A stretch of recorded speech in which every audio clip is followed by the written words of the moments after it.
Hello everybody, my name is JudgementFish and welcome to Tainted Grail Conquest. This is a hybrid between a roguelite dungeon crawler and an RPG. If you're not familiar with what a roguelite is, it's a gameplay design that follows the live, die, and repeat kind of scenario where you'll be making some incremental improvements to your character as time goes on, and every further run that you do from there on will get a little bit easier. We're going to jump into a new run here. Unfortunately, my previous recording, which was about an hour and a half, didn't notice that the entire thing was dropped frames when I was trying to record everything in 60 frames per second. So yeah, that was about an hour and a half lost. So let's get through some character customization quickly. And we'll go ahead and see what we can do here. Tattoo color. Yeah, that's fine. Character.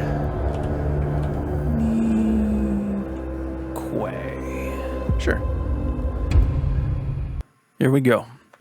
You awake to nothingness. All you can sense is darkness. A dense mass of emptiness so total that even your thoughts disintegrate. Then you hear whistling. An eternity seems to pass before something materializes in the darkness with you. Something angry. Damn it, you weren't supposed to land here. Damn it all to hell. The creature pauses for a moment, clearly weighing up some options. He taps a finger against one of his horns. Now, listen, there's a lot to do and no time to waste. What can we try? Who are you? Perfect. You can speak, and yes, these are really great questions. No easy answers, though. Sorry to disappoint. Now, listen closely. Are you ready? Brace yourself, because what I'm going to tell you is rather important. You're gone. Your village is gone. Everything you've ever known is gone. Yes, everything and everyone, including your very own self, as I mentioned already. However, the creature taps two hooves together, marking a dramatic pause. There is a small chance, an infinitesimally tiny chance, really, to bring it all back. You were saved from death in order to keep your reality from falling apart. But, well, it's not going to be easy. First, we must ensure that you're in good enough condition to actually do anything. Which brings us to the problematic part. Your body. You squint down at your feet and hands in the darkness. They seem perfectly fine. Oh no. Oh, goodness me, no. That's just an illusion. I had to get you here somehow, didn't I? Otherwise, you'd start talking about the afterlife and whatnot. And this, my friend, is not an afterlife. This is a total mess. But let's see what we can do. Here, this little trick should get us started at least. Alright, here you can see the 9 classes that you can unlock as you progress through the game. You initially start out with the Wyrdhunter, this character here. Its ultimate ability allows you to call upon the Beast of the Wyrdness to deal some massive damage to the enemy, depending on the number of charges that you spend. The charges of the ultimate are accrued by landing hits on enemies. Its passive skill is that every hit you deal leaves a hunter's mark, and after 4 marks are applied, the enemy becomes vulnerable for extra damage. So we'll go ahead and click on this one. Well, it seems your soul isn't strong enough to be picky about its vessel yet. Don't worry, you'll grow. Now, we need to see whether my little trick actually worked. The goat weaves his fingers in an intricate series of gestures. With a final flourish, he conjures a terrifying creature into the emptiness. Aha, here we go. This is a powerful Avalonian warlock. But don't worry, he's not really here. Not in the truest sense. Your goal here is simple. Fight. Show me that you've got what it takes. Here we go. Now, in my previous recording, that was the first time I was able to actually complete this fight. My first time through, just to kind of get used to what the game mechanics might be for just maybe 20 minutes. Yeah, I did not have any idea what the heck I was doing, but let's see if we can repeat the same luck this time. If you hover over the creature, you can kind of see what they're about, what they'll do. And so this one in particular, he'll perform attack, buff itself, and occasionally summon some minions to its side. So this particular class, the Wyrdhunter, is about blocking and then attacking. So we'll go ahead and block his attack of 10 that is incoming and smack him around a bit. Build up some charges in the lower left. When you're all done with your turn, you go ahead and click the hourglass in the bottom right. Okay, so he's going to attack me twice, so I will stun him. That does take up 2 of my energy, but that will negate his entire turn.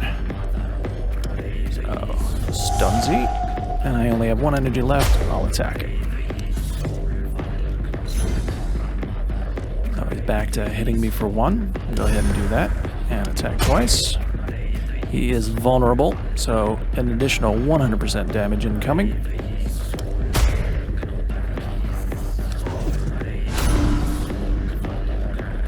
Alright, small strikes. That will hit him 3 times and build up 3 charges worth of the ultimate, so that is handy. Since he is not attacking this turn, he's preparing, so we have basically a free turn to act and do not need to block. There we go. Now he is going to hit us for 50. There's nothing we can do about that.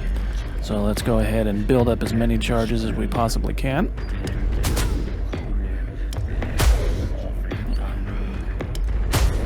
And smack him.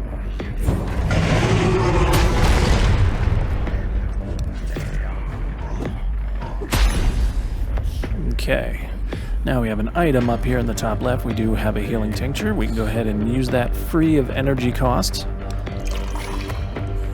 And we do have the 2 attacks coming in, so we'll just block both of those and smack him for 1.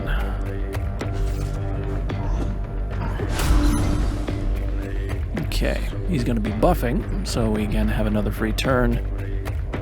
Go ahead and small strikes. Build up those charges. If I had a way I could possibly stun him and stop him from doing that, but didn't have anything like that.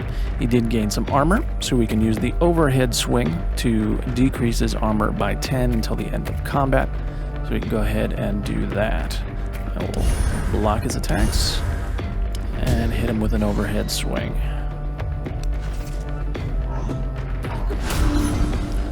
Alright, big hit coming in for 40. We can stun him, get rid of that, and decrease his armor again. Alright, he's going to summon a friend, so let's go ahead and build up some charges. And we'll overhead swing. Probably could have did the overhead swing first to make my small strikes a little bit stronger, but let's see now. I can see if we can't get rid of one of these guys. There we go. And yeah, and we can block those. And we're almost full here. Okay. Let's see if small strikes will go ahead and get rid of the little guy. Good. Block the 1 attack coming in. And we'll smack him. Yeah. Attack. Good. Alright. He's gonna buff himself. So let's go ahead and overhead swing. Build up some charges. Good to go. Went and gave himself a barrier. That's basically just an extra HP pool that we're going to have to chew through before we can deal damage to him. Let's see, he's going to hit us 4 times. No way getting around that. Block half of it. Build up some extra charges. And we'll build up some more charges before we go in. 2 times. Go ahead and block those. Some more small strikes. And he is vulnerable. Let's go ahead and take a big chunk out of that.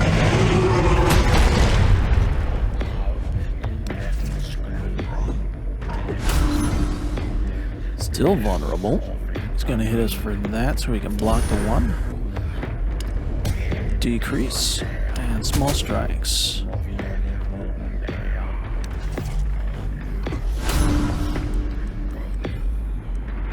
Okay. Buffing. Overhead swing. Small strikes. And a regular attack. This guy is almost dead. So he's going to hit us for 20. We now have access to our ability card, Broad Reach. Will give us an additional 100% on ability damage, or next hit damage that can carry over into the next turn. So if you do have some energy at the end and you all set up with how you want to be, you can spend the energy and count it towards your next turn. But just make sure we cover the block. Let's go ahead and overhead swing. Then we'll Broad Reach. And kick his ass. Well, colour me impressed. I didn't expect that. Have you been here before and I just didn't recognise you? Anyway, after that performance, I'll assume you don't need any more direction. So, I'll send you to your destination. Your main objective for now will be to push forwards, survive, kill the 4 Guardians. Then we'll talk. Alright. Before, tell me what happened to my world. Listen, it's been 4 years since humans landed on these shores. 4 years of strife, fear, and hunger. At least that's what you tell yourselves. And 4 years of war you were destined to lose, because even the mightiest human wizards are no match for the Avalonians. Seeing your expression, it makes an impatient grimace, stepping from one foot to the other. The war you brought here? Well, it wasn't exactly going in your favour. But then that wizard, Merlin? Well, he had an idea. Your king, Arthur, he had another brilliant idea. Both stubborn mules, both playing with powers they didn't understand and were never meant to understand. And so we're here, in this corrupted reality, strung together with the last strand of somebody's goodwill. Let's go, Goatman.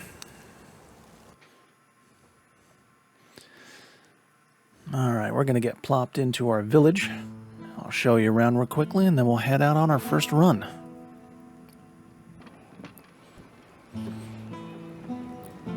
There we go.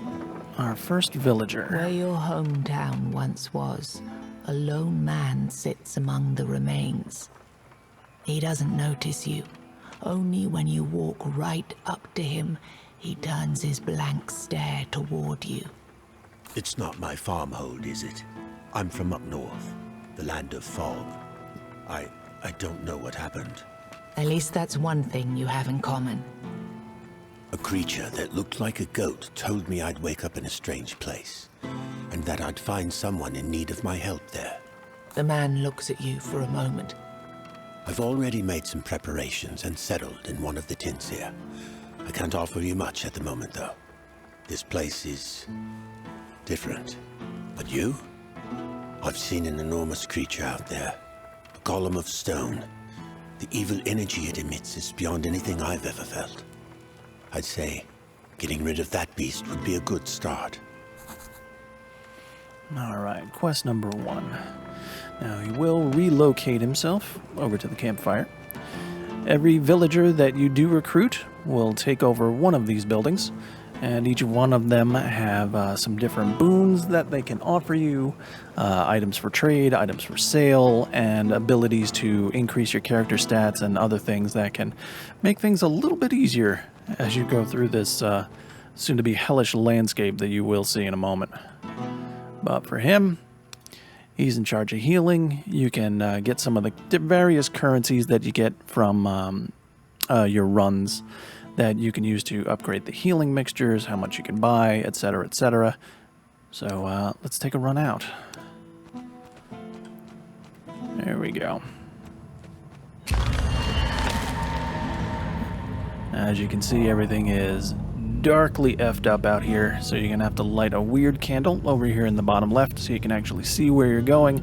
Otherwise, if you're running through in the dark, I believe you get random encounters that can definitely wipe the floor with you. Good. I caught you before you went out, all on your lonesome. Our mutual friend already told you to slay the stone golem. Perfect. The golem is just a start, though. Even if you do manage to kill it, the further you go, the more dangerous the road will become. And since we're talking roads, you're walking within the Wyrdness now, and it's dangerous. Take these candles, light them up, and try not to let this damned fog close around you. Got it? Oh, and before you face the golem, look around the area. There's a blacksmith nearby who might be willing to join your village. Finding people like him will be crucial for your survival. Each one will be helpful in a different way. And with that, I'm out. Good luck. Alright. Thank you, Mr. Goatman, for these candles. Let's see if we can spot... There he is. We're going to end up getting our Mr. Blacksmith over there. We'll head around this way.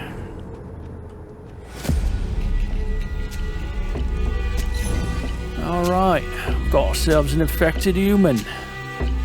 This fella will explode if you let his countdown timer expire, so let's not try and let that happen. Some small strikes. There we go.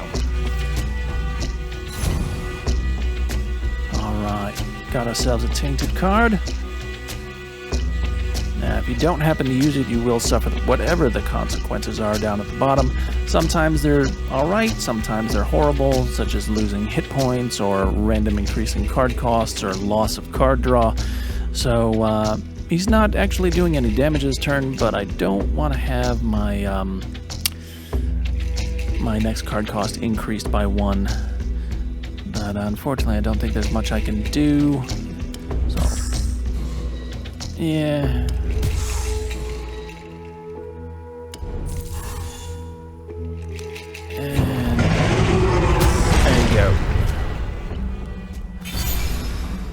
Bob's your uncle.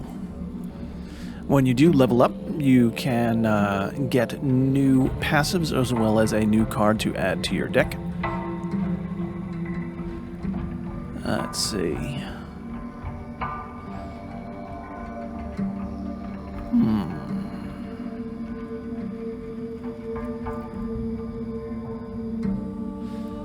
Let's see. We'll go with the advanced attack. And here we go. New passive. Unused block lasts for an additional turn. Can be handy. Every combat start with 6 charges. Can be good to take something out on the quick. And the start of each turn gain 2 ultimate charges.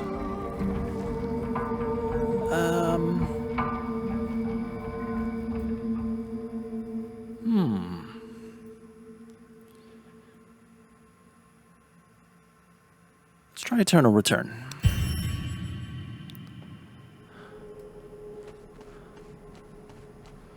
Make our way around through here. Now the word candle's running low. We'll go ahead and pop another one. And we'll go after this guy.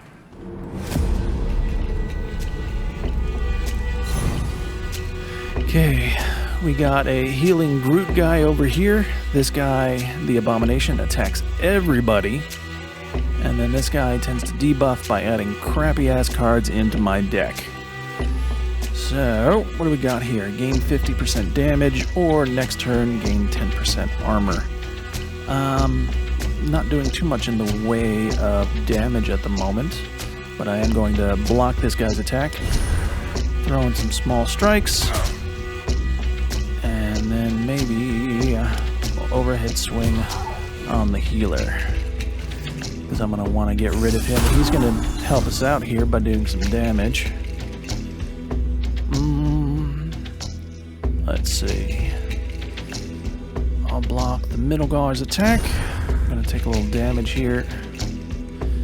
These are a bit beefier attacks. And let's go ahead and attack him twice. There we go. That guy's almost dead. He'll hit him for even more. Actually,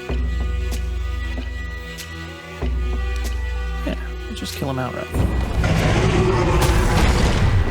There we go. Alright. So he's going to attack everybody for 14. We'll block that. And then, let's see, the next one to go will be that guy. There we go.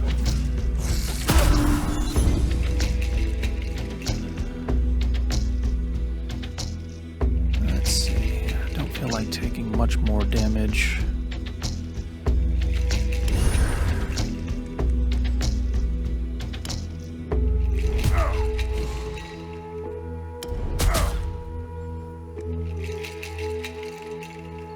This should work out. There we go. Alright. What do we got here? Reduce damage of all enemies by 50, or reduce the cost of one card by 1 next turn. That's perfectly fine, because I'm going to block him. And then broad reach. There we go.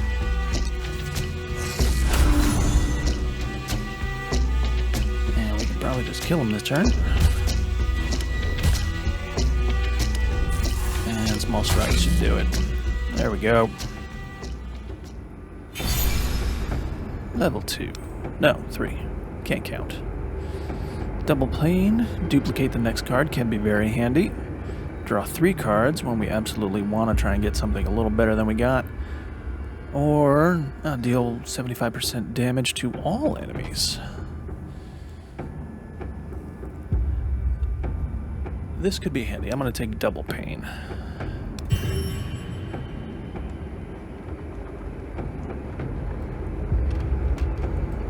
What we got here? Ruined dome. You noticed the ruins of a home that was burned down.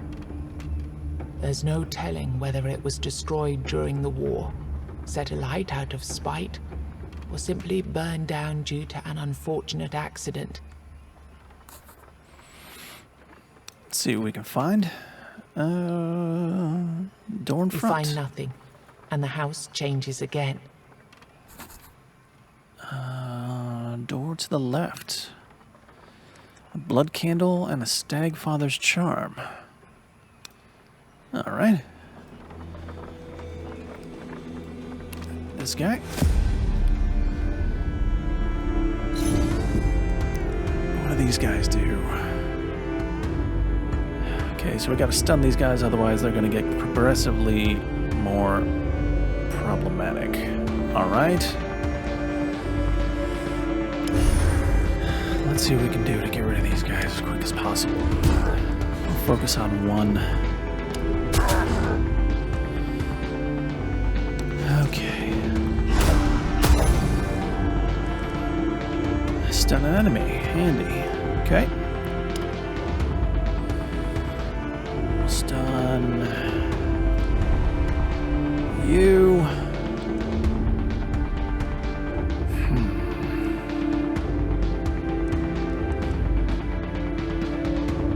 Stun them both. Okay, reset them.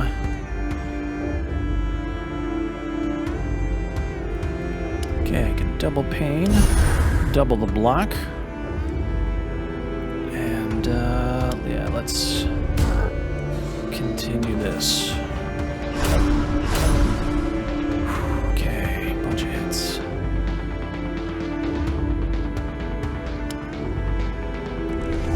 Stun 1. How are we doing on charges? Okay.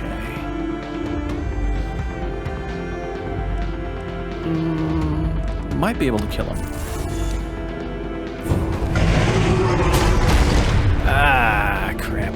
So close.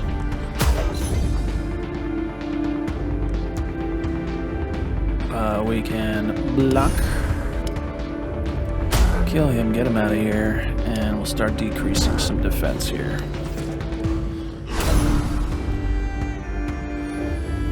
Stun a random enemy. Sure. And let's build up some more charges here. And he's...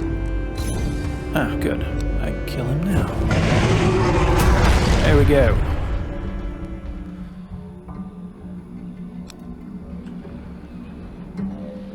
Who do we have here? Futhark. The sound of clattering rocks disturbs the ubiquitous silence. Approaching the end of a path, you come upon a child playing with some oddly shaped stones. I'm Futhark. I'm waiting here for my mother. She's been gone for a while now. Or maybe she's going to leave soon? I have a lot of these stones, and while I wait, I play. Do you want some stones so you can play while you wait too? Sure, kid. Ethel, Gar, and Tyr runestone. Alright, well let's go ahead and take a look at runestones. You have 3 slots on your armor and your weapon, which you can slot a runestone. Each one has different abilities for either attack or defense, or weapon or armor, I should say. So let's see what we got. Increase damage by 2 in the weapon slot, or 5 to all enemies. In the first turn of combat, increase your damage by 50%.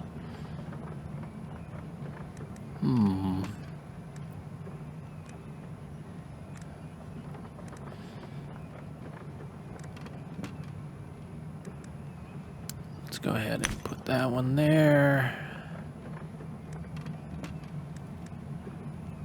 Let's just take the straight damage instead. Then we'll have armor 10 throughout. Okay.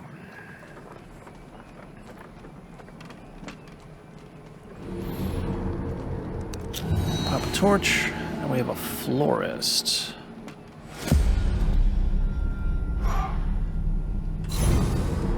Okay, the shaman who buffs the Warp Light Seeker.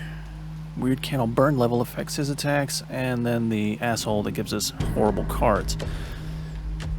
Okay. So let's double block. Decrease armor across the board. And build up some charges.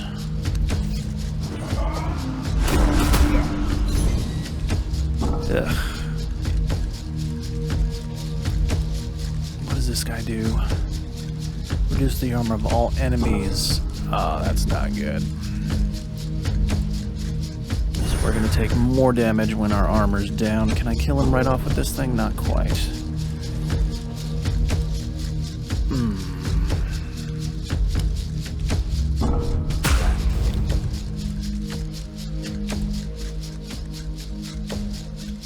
How much do we have there? Not enough.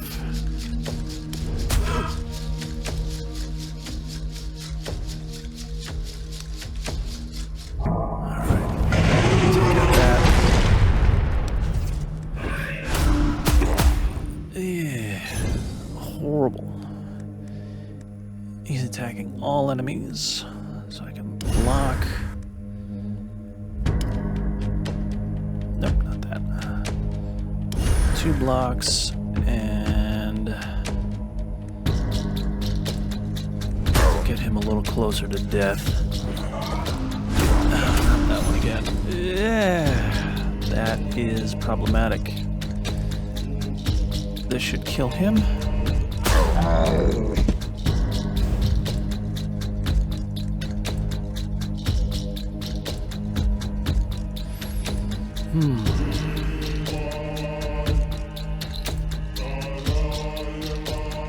Alright. Let's try...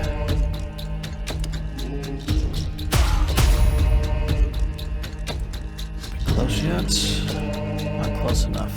Do that. And we can take him out next turn.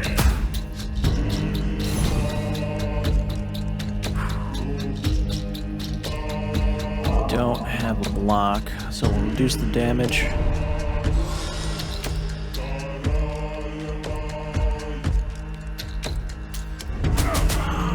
Okay, there we go.